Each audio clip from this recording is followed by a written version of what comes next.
In 1951, you, your father, and your sister immigrated to the United States. Can you tell me what your first impressions were of the U.S.? Well, there is a pre-impression that's important. So we still had to wait for the Polish visa quota, for the Polish quota to reach our number. Then we had a great, I'll be sarcastic, a great American Senator, McCarran. And he introduced an act in Congress. He wanted to keep out of the United States undesirables. Jews were undesirable, Slavs were undesirable. So we had two undesirability factors.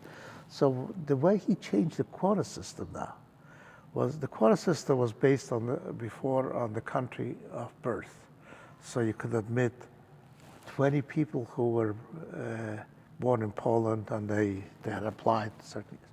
He subdivided that Polish quota. Instead of 20 born from Poland, he subdivided also by the country of residence.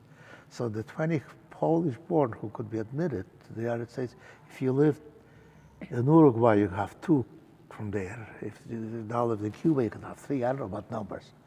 So he subdivided that. There were not many Jews in Cuba, born in Poland, who wanted to come to the United States.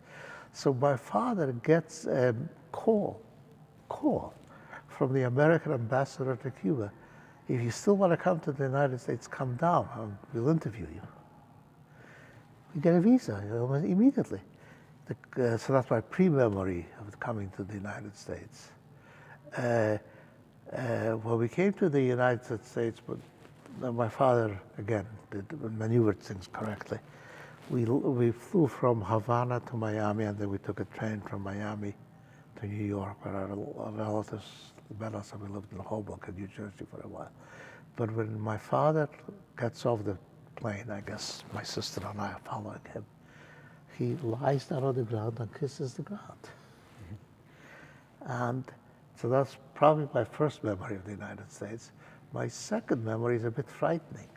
On the train ride, it's probably about 25 hours in those days, I saw these long chimneys on the side of the road, factory chimneys.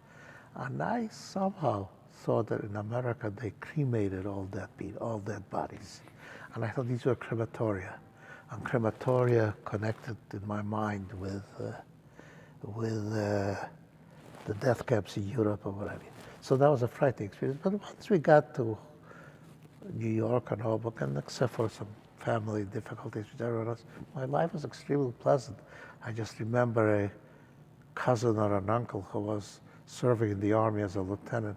He was taking us for trips to New York City from Hoboken.